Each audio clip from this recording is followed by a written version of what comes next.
今日は神奈川県大和市の大和駅にやってきたのだ。ここは小田急江ノ島線と相鉄本線が通っていて、東京駅からは約1時間、2つの路線が交差するターミナル駅なのだ。大和市は図書館城下町として全国的に注目されているエリアですね。特に2016年に開館した文化創造拠点シリウスは年間300万人が利用する人気施設で、利用したい図書館ランキング第1位にも選ばれています。今日はそんな大和駅の東口、西口の両方をたっぷり歩いて街の魅力を探ってみるのだ。駅改札の東口から散策スタートです。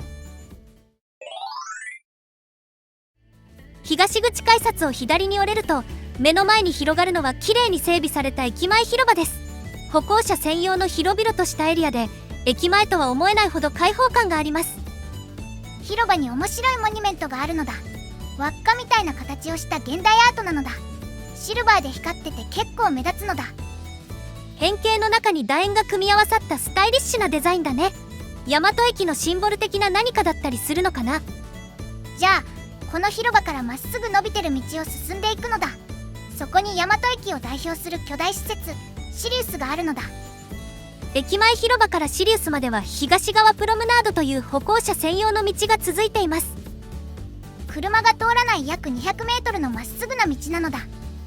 駅前の地上にこんなに幅広な歩行者専用道があるって、かなり大胆な街づくりをしてるよね。石畳風の舗装で道幅は優に10メートルはありそうです。お店も右手側にカフェとスーパーがあるぐらいなのだ。ゆったりとした空間で散歩するのが気持ちいい道なのだ。街路灯のデザインもクラシカルで、雰囲気作りに力が入ってるなって感じました。ただの道なのにちょっとした公園みたいな感覚なのだ。こういうプロムナードがあると、それだけで街に余裕を感じるね。こういう歩行者ファーストな街づくりはいいと思うのだ。そして正面に見えてきたのが今回の目玉スポット、大和市文化創造拠点シリウスです。ガラス張りの近未来的な外観がとても印象的な建物になっています。このシリウス、2016年11月に開館した大和市の文化複合施設なのだ。図書館、障害学習センター、芸術文化ホール、子育て支援施設などが一つに集まっていて、地域の地と交流の拠点になってるそうです。外観はガラスと緑がいっぱいでめちゃくちゃおしゃれなのだ。テラスに植栽があって建物のどこを見ても緑があるのだ。入り口の右手にはスターバックスがあって、朝からお客さんが多かったね。駅から徒歩3分程度とは思えないくらい落ち着いた雰囲気です。普通の図書館のイメージとは全然違うのだ。年間300万人が利用する全国的にも注目の図書館で、利用したい図書館ランキングで第1位にも選ばれています。オープンから135日で来館者100万人を突破したっていう記録もあります。すごい人気なのだ。何かイベントをやっていたようで家族連れが多かったのだ。シリウスの中に入ってまず驚くのは、この図書館の広さと開放感です。1階から上階までほとんどが図書館として使われていて、本だけじゃなくいろんな使い方ができます。どのフロアにもテーブル席が用意されてて、作業スペースがめちゃくちゃ充実してるのだ。シリウスは従来の静かに本を読む場所という図書館のイメージを変えて、人が主役っていうコンセプトで作られているそうです。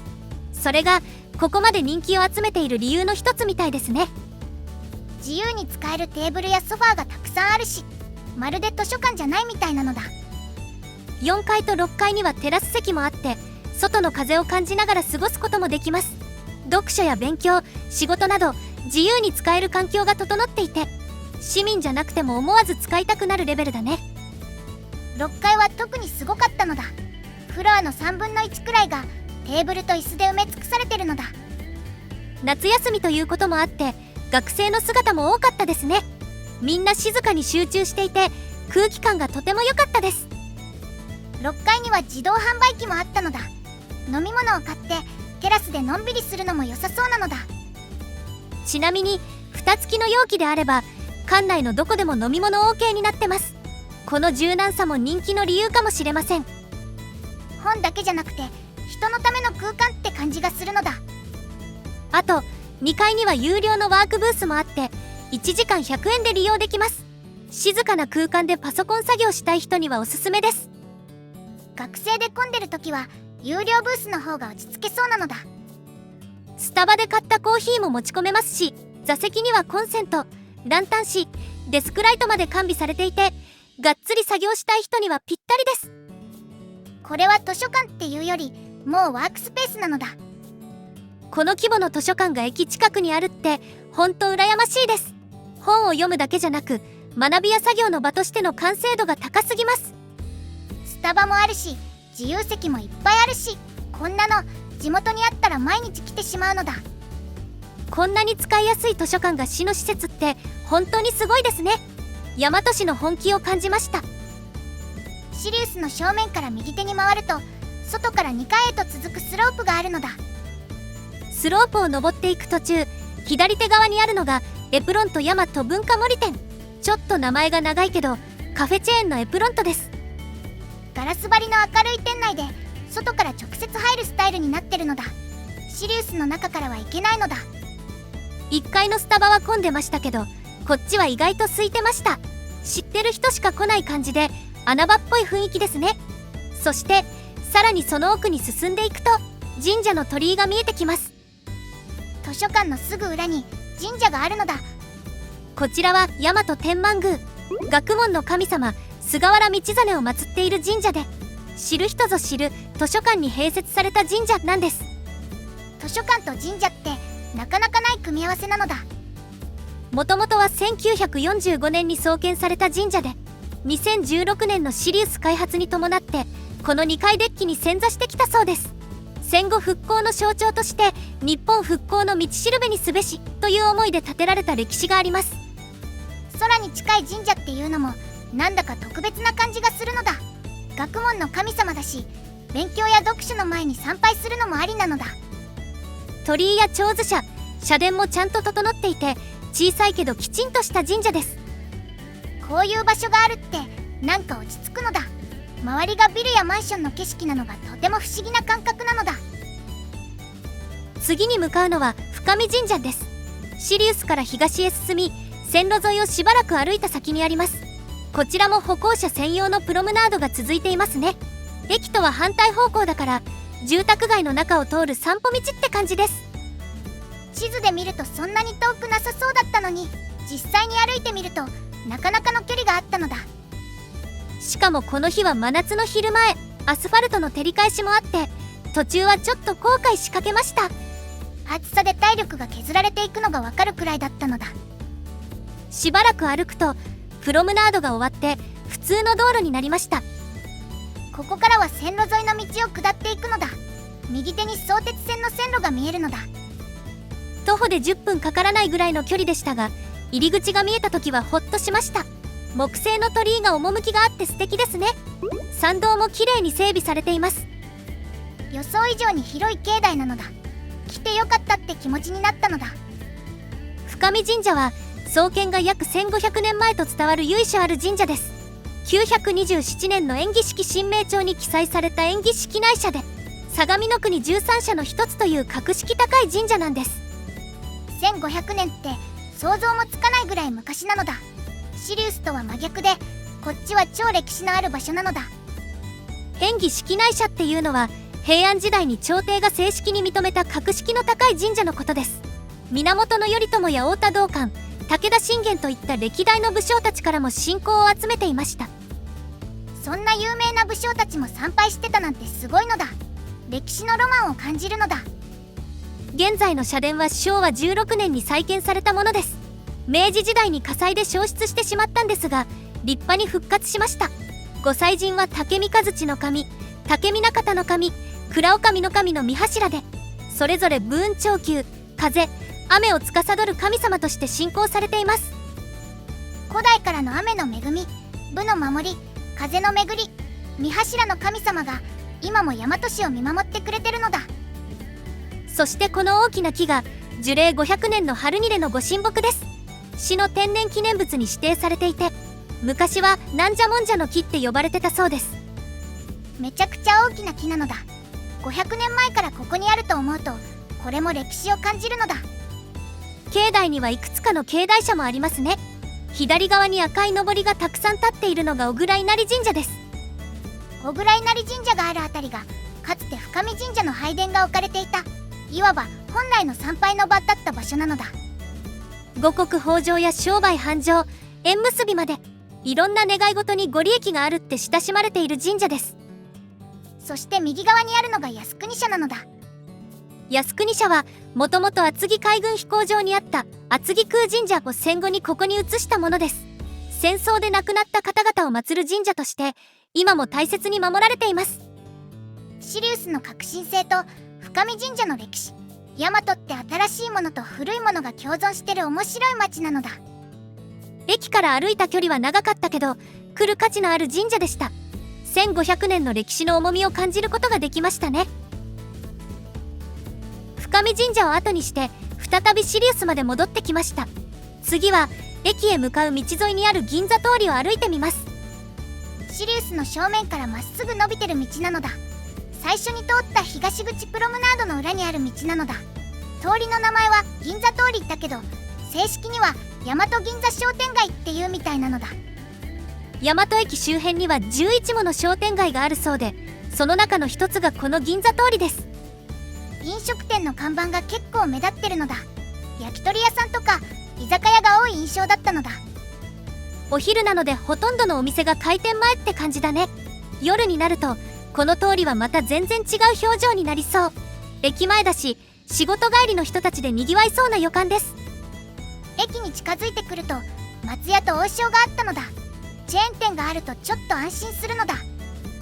昼間の商店街はちょっと静かですが、夜の大和を楽しむならこの銀座通りが面白そうです。駅前広場に戻ってきたのだ。今回はランチと休憩を兼ねて純喫茶フロリダにお邪魔するのだ。東口広場から見えるひときわ目立つ黄色い建物、あれだね。50年以上続く大和駅前の老舗喫茶店です。フジテレビの「純喫茶に恋をして」という番組でも取り上げられた有名なお店です。でも入り口の階段がなんか薄暗くて入るの勇気いるのだ。この階段上がっていいのか迷うのだ。階段はちょっと雰囲気あったね。事前に調べてなかったら引き返してたかも。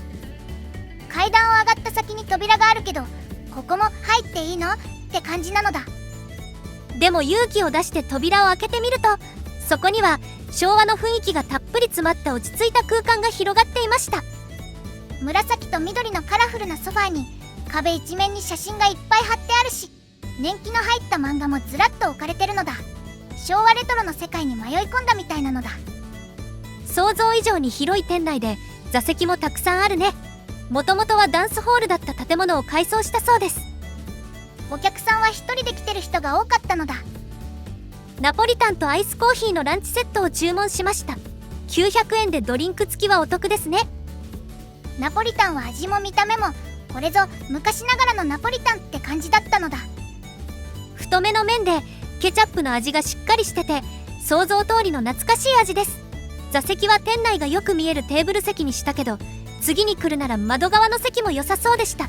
照明も控えめで静かに本を読んだりするにはぴったりの空間です。コンビニみたいに冷房ガンガンじゃなかったけど座ってたらちゃんと涼しくなってきたのだ。店内の雰囲気が独特な貴重なお店ですね。大和市の隠れた名所だと思います。フロリダから離れる前にここの商店街も見てみるのだ。ここは南店街共栄会という商店街ですね。入り口にお弁当屋さんがあって買っているお客さんも見かけました。でも他のお店は全部シャッターが下りてるのだ。屋根があるんですがかなり薄暗い雰囲気です。奥の方まで続いてるけどほとんどがシャッター街になってます。多分夜からの商店街なのかな。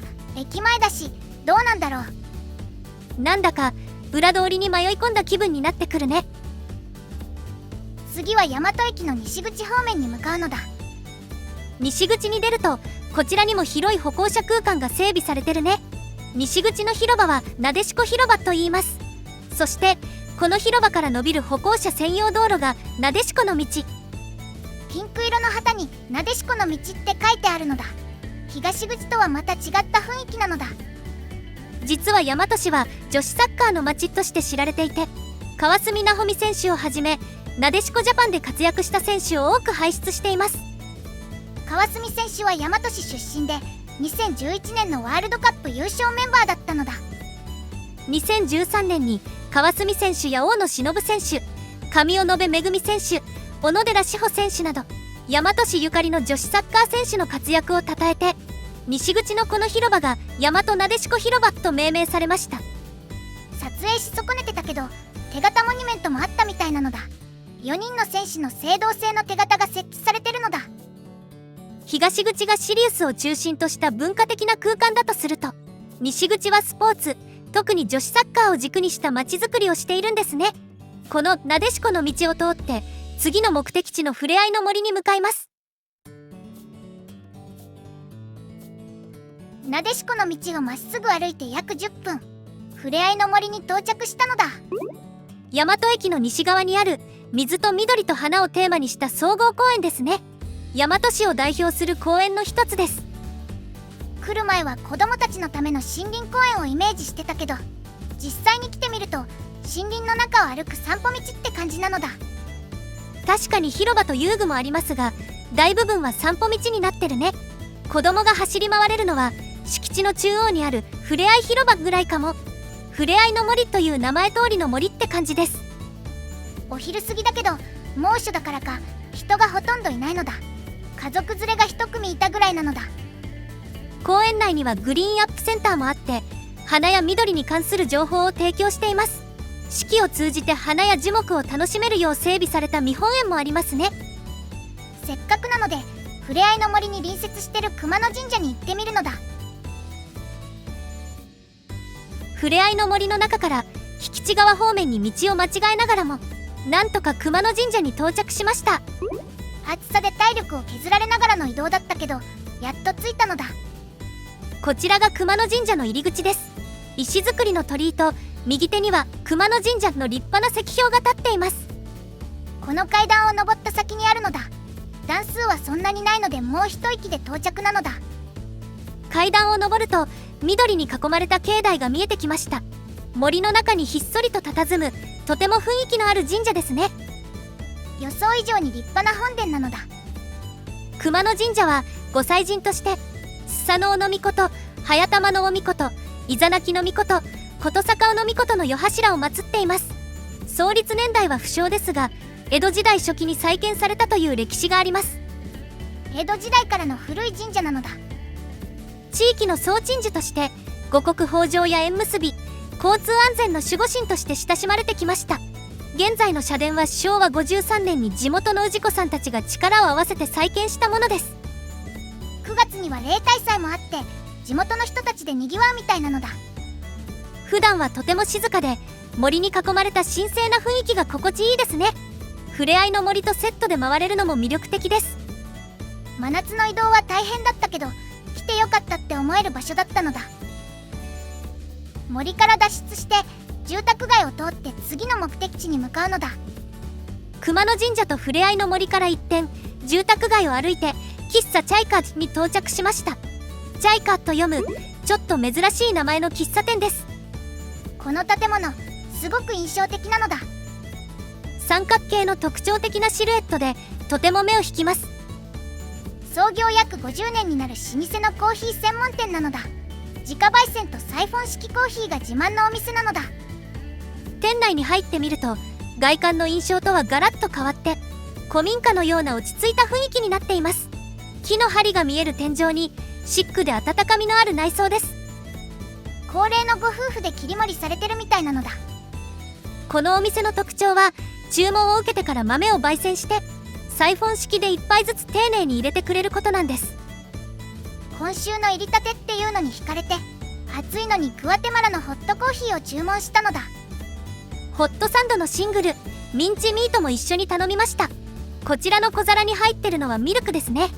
クリームみたいにふわふわになってました。コーヒーはコクの中に少しの苦みがあってとても美味しいのだ。ミルクを入れるか迷ったけど入れてみたらかなり好みの味になったのだ。ホットサンドもホクホクのパンで中のお肉も甘みがあってとても美味しかったです。パンの焼き加減も絶妙で外はカリッと中はふわっとしてました。サイフォン式で1杯ずつ入れてくれるからまさに自分だけのためのコーヒーって感じで特別感があったのだ。チャイカでゆっくり休憩した後は新橋通りを通って大和駅に戻るのだ。新橋通り商店街を歩いていると街灯に上りが下がっているのが目立つね。大和阿波踊り発祥の地、新橋通り商店会って書いてあるのだ。実は大和市では毎年7月に神奈川大和阿波踊りという大きなお祭りが開催されているんです。昭和52年1977年にこの新橋商店街から始まったのが起源になっています。2025年で第49回を迎える歴史あるお祭りなのだ。最初は炎天下の新橋通りで第1回大和阿波踊りが開催されて、それが現在まで続く大和の夏の風物詩となっているそうです。今日は結構歩いたのだ。最初は駅前の広場からスタートして最後は森を抜けて熊野神社まで行ってきたのだ。途中で道を間違えたり真夏の暑さにバテたりもしましたけど、その分立ち寄った場所一つ一つがしっかり印象に残ってます。シリウスの図書館はあれだけで1日いられるくらいだったのだ。